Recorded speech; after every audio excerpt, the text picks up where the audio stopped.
sebagai sekjen PDI Perjuangan, saya dengan kepala tegak siap menerima konsekuensi apabila bagi Indonesia Raya kita.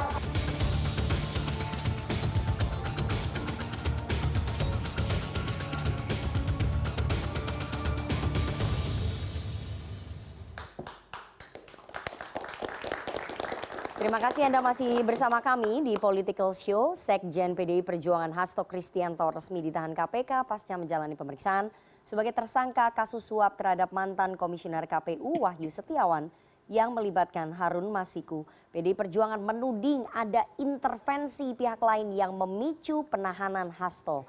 Buntutnya, Ketua Umum PDI Perjuangan Megawati Soekarno Putri menginstruksikan seluruh kepala daerah kader Banteng menunda kehadirannya di Retret Akademi Militer di Magelang. Instruksi ini membuat 124 kepala daerah PDI Perjuangan dalam posisi dilematis lantaran harus memilih untuk patuh pada partai atau tunduk dalam sistem komando pemerintahan. Hasto ditahan, kader Banteng dilema Retret Magelang. Itulah topik pada malam hari ini yang akan kita bahas dengan narasumber yang sudah hadir di studio. Saya perkenalkan satu-satu. Dari yang paling ujung kanan ada Direktur Eksekutif Trias Politika Agung Baskoro. Selamat malam Mas Agung. Malam Mbak Nana semua. Ada kuasa hukum Hasto Kristianto, Yohanes Tobing. Selamat malam Mas Yohanes. Yuk malam Mbak Nana. Ada politisi Partai Gerindra yang juga Wakil Menteri Desa. Selamat malam Bang Ahmad Riza Patria. Malam, Assalamualaikum. Waalaikumsalam. Ada mantan penyidik KPK Mas Yudi Purnomo. Selamat malam Mas Yudi. Malam Mbak Nana. Dan seperti biasa ya, kami mengundang teman-teman mahasiswa yang sudah hadir di studio CNN Indonesia pada malam hari ini. Ada Himpunan Mahasiswa Hukum, Fakultas Hukum Universitas Nasional atau UNAS. Tepuk tangan untuk teman-teman dari UNAS. Nanti teman-teman dari UNAS bisa bertanya, mengkritisi, ataupun mengungkapkan pendapatnya ya kepada seluruh narasumber yang sudah hadir di studio pada malam hari ini. Saya putarkan dulu pernyataan dari Ketua Tim Kuasa Hukum atau Tim Kuasa Hukum dari Hasto Kristianto pada saat konferensi pers menanggapi penahanan Sekjen PDI Perjuangan. Berikut ini. Penahanan ini adalah salah satu bagian dari operasi politik mengaut-aut partai. Pertanyaannya, siapa di belakang ini semua? Dugaan kami kuat penahanan ini dikendalikan oleh pihak di luar KPK dengan menggunakan tangan AKBP Rosa di KPK. Dugaan ini punya dasar yang kuat mengingat Komisioner KPK sendiri ketika itu mengakui mengalami kesulitan dengan para penyidik yang memiliki loyalitas ganda. Dalam rapat kerja dengan Komisi 3 DPR RI 1 Juli 2024, Wakil Ketua KPK Alexander Marwata menyatakan kesulitan menjadi pimpinan KPK. Oke Bang Yohanes, narasi politisasi hukum terus digaungkan oleh tim kuasa hukumnya Hasto Kristianto. Ini maksudnya apa? Narasinya terus loh, politisasi hukum, ada intervensi. Ini maksudnya apa Bang Yohanes? Nah jadi Mbak Nana, kami merasakan betul apa yang terjadi sesungguhnya terhadap penanganan perkaranya Mas Hasto. Mulai dipanggil pertama kali di sekitar bulan Juni tahun lalu 2024, maka kemudian dipanggil Desember lagi, terus dipanggil Januari lagi, sampai pada akhirnya dijadikan tersangka dan pada akhirnya ditahan. Jadi sungguh kami merasakan bahwa memang ini murni adalah perkara politik, tidak perkara hukum. Kenapa demikian? Satu, bagaimana pemeriksaan mulai Pak Hasto memeriksa saksi-saksi yang lain, dilakukan penggeledahan, dilakukan penyitaan. Nah, ini tentu dengan cara-cara yang tidak baik dan kami menduga bahwa memang itu adalah pelanggaran hukum yang dilakukan oleh penyidik KPK. Ya, salah satu contoh misalnya bagaimana saudara Kusnadi kan, pada waktu datang menemani saudara Hasto di KPK, ada orang datang tuh pakai masker, pakai topi, menyampaikan, Mas dipanggil Bapak ke dalam. Ya namanya ajudan dipanggil ke atas, tetapi begitu nyampe di atas, apa yang terjadi? Dijadikan di situ dibentak-bentak tuh, diintimidasi, sampai mengatakan, kamu ya yang merendam handphonenya Harun Masiku, kamu yang rusakin ya. Nah, jadi ini kan sungguh cara-cara yang tidak dibenarkan secara SOP-nya KPK. Bagaimana mungkin orang ini sebagai ajudan yang tidak mengerti apa-apa, dilakukan pemeriksaan, dilakukan intimidasi, tahu nggak apa yang paling dilakukan oleh penyidik KPK? Apa? Loh, dibuatkan berita acara tanpa ada surat perintah pemanggilan. Jadi itu yang Anda katakan bahwa kasus ini bukan murni hukum tapi murni politik. Enggak, Itu cara-cara pemeriksaan yang dilakukan. Bukan, saya harus sampaikan penyidik dulu. KPK. Ini kan dari cara-cara bagaimana sampai pada akhirnya terjadi putusan Prapid yang kemarin itu. Nah, jadi sungguh banyak rangkaian bagaimana juga melakukan menyita barang-barang yang tidak ada kaitannya dengan perkara yang tengah ditangani oleh penyidik KPK. Contoh pada waktu terjadi penggeledahan di rumahnya Pak Hasto, saya sendiri tuh yang mendampingi di rumah di sana, ada 16 orang penyidik. Saya bicara langsung dengan Kasatgasnya KPK yang bernama Saudara Rosa itu. Bagaimana mereka melakukan penyitaan, penggeledahan segala macam. Nah, ditemukan katanya ada flash disk. Lantas saya tanya, flash disk ini ditemukan di ruangan yang mana? Di ruangan yang mana ditemukan? Terus siapa yang punya? Kalau begitu, buatkan berita acaranya, saya ingin tahu apa di dalam, apa yang ada di dalam flash disk itu. Sampai sekarang saya nggak pernah diberitahu sampai dibuatkan berita acara itu. Tapi tadi Anda mengatakan bahwa ini kasus bukan murni hukum, murni politik, itu dasarnya apa mengatakan enggak, itu? ini rangkaian dari awal dulu dong. Nah, rangkaian dari awal. Nah, jadi kalau jawaban yang paling tepat, kenapa ini kami menyebut ini loh murni politik, murni perkara politik? Sekarang gini deh Mbak Nana, Mas Hasto ini bukan pejabat negara, ya kan? Perkara ini tidak sepeser pun merugikan keuangan negara. Kalaupun ini perkara suap yang sebagaimana ditebuskan pada pengadilan itu, ini kan sudah ingkrah nih, sudah ingkrah. Ini perkara ini pun memang harus dikerjakan, dilaksanakan. Terlalu besar lembaga KPK untuk menyelesaikan ini. Ya, saya kira cukup Polsek yang menangani perkara cuma 400 juta kok.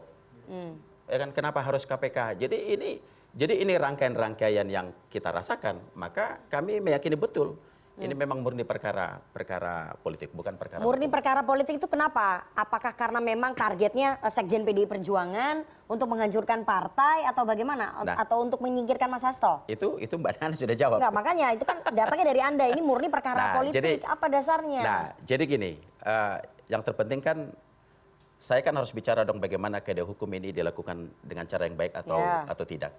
Nah, salah satu pada waktu bagaimana kami mengajukan pra-peradilan itu. Pra-peradilan itu Mbak Nana, itu kami meminta kepastian hukum. Apakah statusnya seorang tersangka Mas Hasto itu sah atau tidak?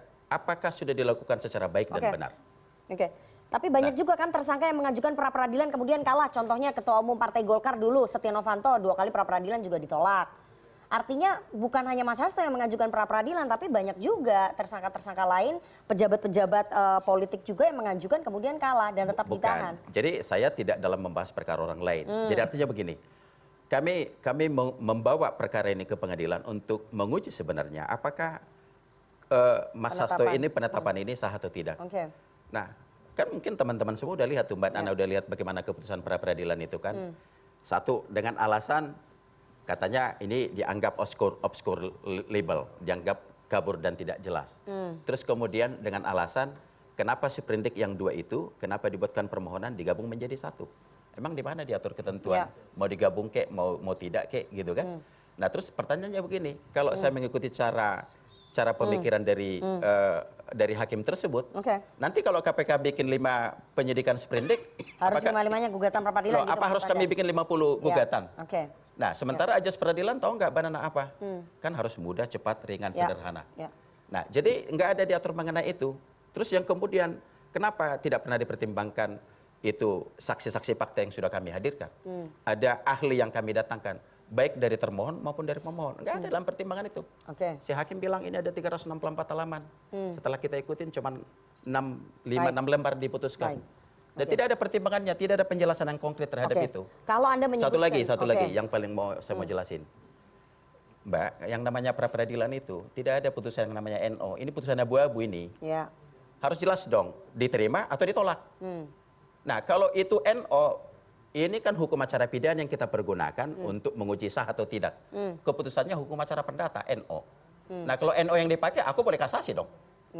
Oke, Iya itu kan? nanti kita serahkan ke Pengadilan Nah, Negeri iya. Jakarta Selatan. Tapi kalau Nah, jadi karena sikapnya oke. seperti itu, ini memang murni gak ada perkara, bukan perkara hukum. Oke, kalau Gitu misalnya loh. tadi Anda mengatakan bahwa ini murni perkara politik, tadi Bang Roni Talapesi, tim kuasa hukum lainnya juga menyebut ada intervensi pihak luar terhadap penahanan klien Anda, Hasto Kristianto. Ini siapa yang melakukan intervensi? Nah, kalau soal ada intervensi, ini jujur yang saya rasakan karena saya ikut betul selama persidangan 7 hari Jadi ada itu. intervensi? Ya tentu ada lah. Siapa yang melakukan intervensi, Loh, siapa?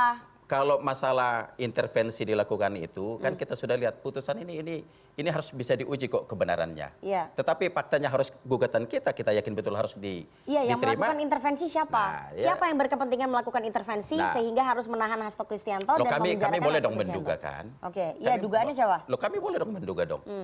Dengan latar belakang perkara yang betul-betul clear bahwa memang ini murni adalah perkara hukum yang harus kita menangkan, tetapi faktanya kita harus dikalahkan. Oke. Gitu loh. Sekarang Mbak Nana apa ya sekelasnya Prof Mulia, ada Bang Magdir, ada Dr. Patra, Dr. Oke. Alfon membuat gugatan disebut sumir, tidak jelas kabur. Gimana ceritanya sih Mbak Nana? Jadi siapa yang Ya. melakukan Nah, intervensi kalau- itu siapa? Nah, ini kan Apakah yakin- lawan ini- politiknya Mas Hasto Loh, ini dugaan yang kemudian kami. berkali-kali disebut oleh Mas Hasto Pak Jokowi? Nah. Saya langsung tanya aja, Anda Nah, bisa jawab nggak? Nah ini dugaan kami, berarti ada campur tangan seseorang untuk merubah Berarti itu keputusan benar. Dugaannya Pak Bukan, Jokowi ada yang melakukan keyakinan intervensi. kami. Nah kalau itu kan kamu yang bilang tuh. Oke, kan kita tanya ke Bang Yohanes. Nah, gitu. Dugaannya yang melakukan intervensi itu? Loh itu kan Mbak Nana yang jawab. Jadi Oke. kami meyakini Ya. ada yang Nggak dijawab ada intervensi. nih. Ada intervensi dari Ada pihak luar. intervensi. Oke, saya Gitu mau ke Mas Yudi. Mas Yudi, kasus ini murni perkara politik menurut kuasa hukumnya Mas Hasto. Jadi bukan murni hukum, ini murni perkara politik KPK ini berarti. Ya nggak masalah, sah-sah saja dikatakan bahwa ini politik, sosial gitu kan, ekonomi gitu ya, nggak masalah menurut saya Mbak. Tapi yang penting, yang jelas bahwa saya melihat kan yang penting penyidik itu kan tegak lurus dengan aturan yang berlaku, itu yang pertama.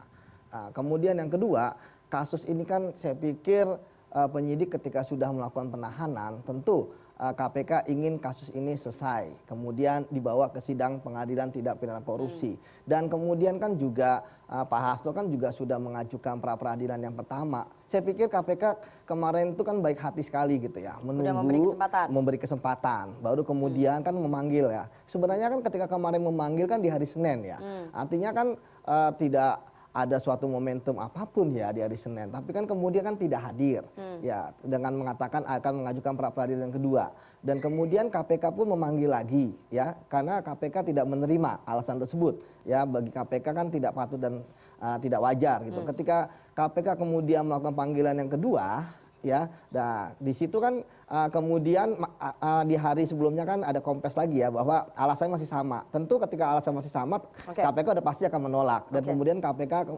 memanggil kembali hari Kamis dan kemudian dilakukan penahanan. Jadi saya pikir sampai saat ini saya tidak menemukan adanya unsur politis ya, karena dari awal ketika Pak Setio Budi melakukan konferensi pers ada yang menarik ya, bahwa kasus ini dilakukan oleh pimpinan KPK yang baru terpilih dan dipilih oleh semua fraksi yang ada di DPR, termasuk teman-teman PDIP gitu ya. Itu yang pertama. Kemudian yang kedua, ini suaranya bulat Mbak, 5-0. Artinya tidak ada satupun pimpinan KPK yang dissenting opinion. Walaupun sebenarnya itu boleh, karena KPK kan adalah kolektif kolegial.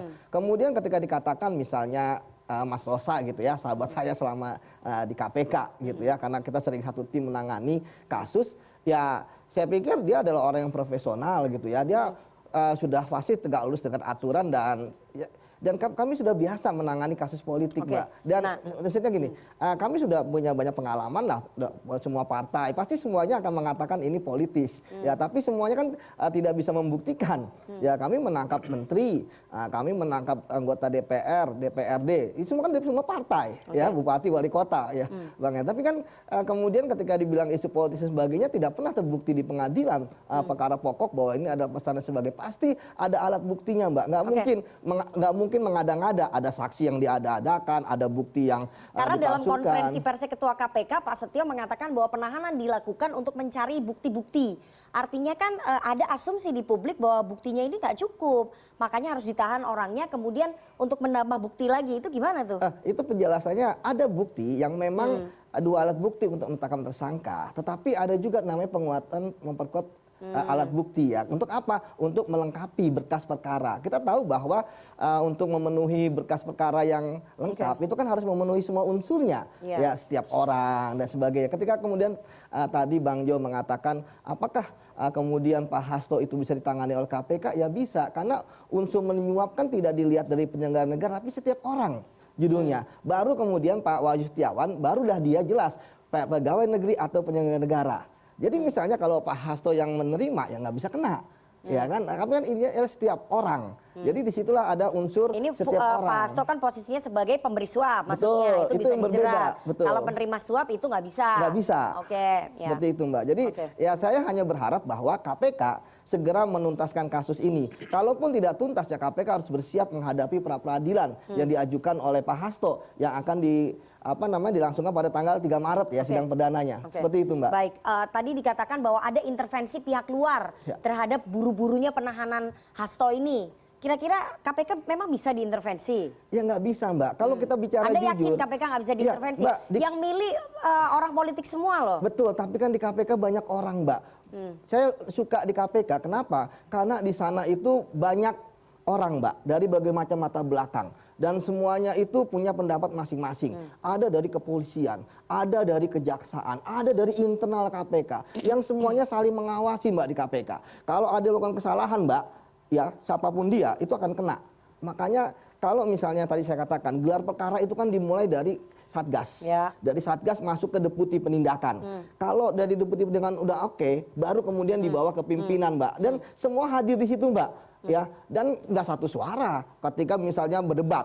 Wah ini barang buktinya apa? Ini rekaman penyadapannya apa? Yakin KPK nggak bisa diintervensi? Nggak bisa, Mantan susah. Ketua KPK Pak Agus Raharjo pernah bilang dipanggil Presiden Jokowi Dia untuk kan sendiri mengintervensi Mbak. kasus Setia Novanto. Saya ikut kasus IKTP Mbak. Dan saya baru tahu juga ketika dia mengatakan seperti itu. Kayaknya kaget juga loh. Dia nggak pernah memberitahukan pada kita. Kalau kami di penyidik, ya kami kacamata kuda saja. Saya yang istilahnya menjemput Pak Setia Novanto. Ya mungkin yang di bawah nggak bisa diintervensi, yang di atas? Ya ketika tapi tidak pernah ada perintah dari dia kepada kita Mbak. Karena akhirnya kasus Pak Setia Novanto kan tuntas. Ya jadi seperti itu saya bilang, walaupun pimpinan yang didefensi, anak buahnya kalau nggak mau. Dan kan saya udah berapa kali Mbak ketika menjadi ketua ada pegawai Mbak Elvina tahu sendiri kita gugat pimpinan. Jadi dalam kasus Hasto ini penahanan Hasto ini nggak ada intervensi? Nggak akan ada, sulit sekali pasti Mbak di dalam itu ada yang teriak. Nggak akan, pasti ada yang teriak Mbak. Di KPK itu adalah yang unik bahwa semua orang itu mempunyai suara Mbak.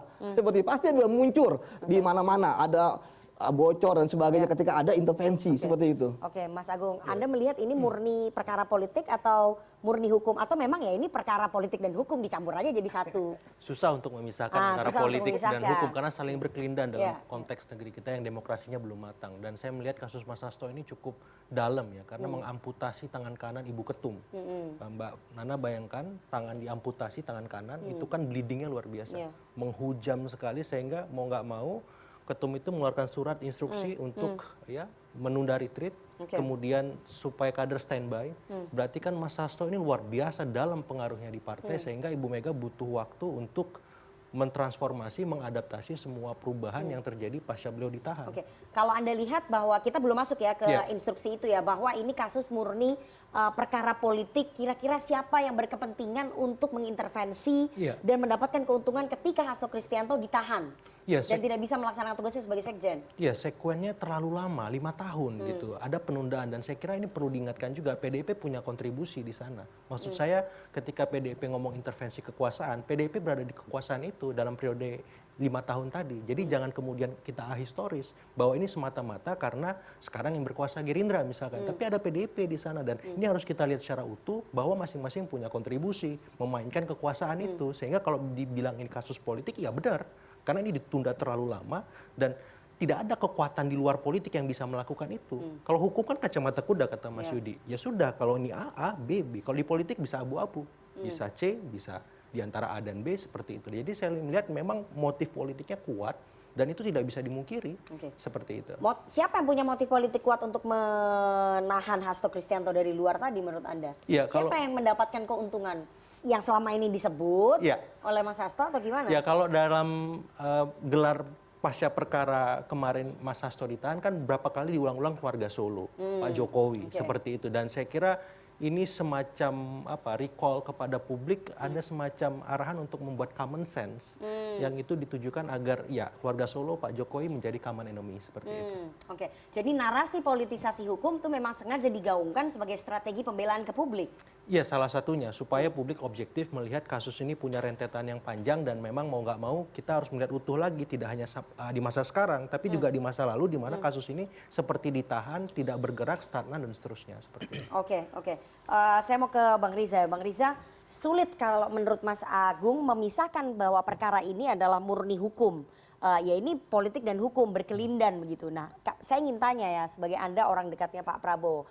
Kami dengar bahwa ada upaya meminta pertolongan kepada Presiden Prabowo yang dilakukan oleh Ibu Megawati untuk menangguhkan penahanannya Mas Hasto. Ya saya tidak tahu sama sekali, beritanya baru dengar dari Mbak Nana. Masa? Udah naik di berita-berita, Iya, ada saya nggak barternya. tahu. Yang saya tahu tentu Ibu Megawati sebagai Ketua Umum, sebagai mantan Presiden, memahami aturan hukum dan aturan ketatanegaraan. Begitu juga Pak Prabowo sebagai Ketua Umum Partai, sebagai Presiden, tentu memahami mengerti ketentuan hukum. Jadi saya kira kedua tokoh ini memahami mengerti batasan-batasan sejauh mana kewenangan kekuasaan yang dimiliki dan saya meyakini tidak akan melakukan intervensi hukum. Itu yang saya pahami. Sejak dulu Pak Prabowo tidak pernah mencampuri antara kekuasaan sebagai partai, apalagi sekarang sebagai presiden, ingin mencampuri masalah hukum. Beliau menyerahkan sepenuhnya kepada penegak hukum. Oke, dulu orang dekatnya Pak Prabowo juga pernah ada yang kena ya? Pak Edi Prabowo ya, Pak Prabowo intervensi nggak? Nggak pernah intervensi. Jadi memang ya kami sebagai partai juga harus jujur. Ada kader-kader kami yang kebetulan terkena kasus hukum di beberapa daerah. Kami hormati, itu bagian dari penegakan hukum. Dan kami menyambut baik aparat hukum yang melaksanakan tugasnya. Dan bagi internal kami terus melakukan perbaikan-perbaikan dalam rangka memastikan Indonesia bebas dari korupsi. Jadi tidak mungkin Pak Prabowo mau melakukan intervensi hukum meskipun mungkin ada lobby-lobby atau permintaan dari Ibu Mega. Orang yang pernah berjasa loh dalam hidupnya Pak Prabowo. Ya sama-sama, jadi tadi saya sampaikan, Ibu Megawati tidak mungkin mengintervensi hukum. Pak Prabowo juga tidak mungkin mengintervensi hukum. Keduanya adalah tokoh bangsa yang memahami kewenangan, kekuasaan, dan batasan-batasan. Jadi kita hormati kedua tokoh ini yang sama-sama ingin bangsa ini semakin maju, semakin makmur, adil, sejahtera. Jadi saya kira masalah hukum ini adalah kewenangan dari aparat hukum, kita hormati. Kita juga hormati semua yang terjerat hukum dengan asas praduga tersalah. Dan kita hormati aparat hukum dengan kekuasaan, kewenangan yang dimilikinya untuk memutuskan apapun itu. Jadi semua kita hormati sesuai dengan kewenangan dan ketentuan yang ada. Tapi yang ingin saya tanya adalah bahwa apakah ada atau tidak komunikasi politik antara messengernya Ibu Mega dengan messengernya Pak Prabowo soal penangguhan penahanan ini? Masa nggak ada? Ya saya kira teman-teman di PDIP juga memahami, mengerti ya batasan-batasannya. Kami juga mengerti, memahami. Jadi kita menghormati teman-teman di KPK yang punya kewenangan. Jadi mereka juga punya independensi yang tidak mungkin diintervensi, tapi juga tidak mau diintervensi. Dan pihak-pihak kekuasaan juga memahami, mengerti kewenangan.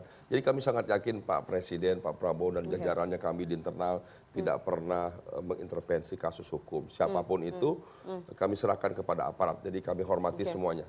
Baik, Bang Yohanes, tim kuasa hukum sudah mengajukan penangguhan penahanan terhadap KPK. Sudah kami. Ya, apa pertimbangannya? Ya, tentu kami berharap. Tentu dengan keinginan kami kan, kami meyakini betul tidak ada satu hal yang urgent untuk dilakukan penahanan terhadap saudara Hasto Kristianto ini.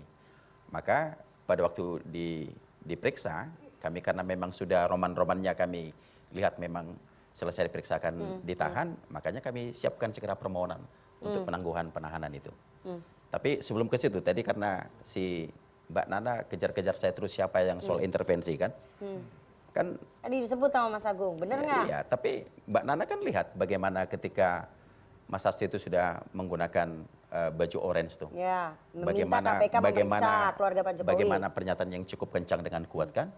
Ya, itu maksudnya apa? Nah itu bagian daripada yang sudah disampaikan Pak Hasto itu.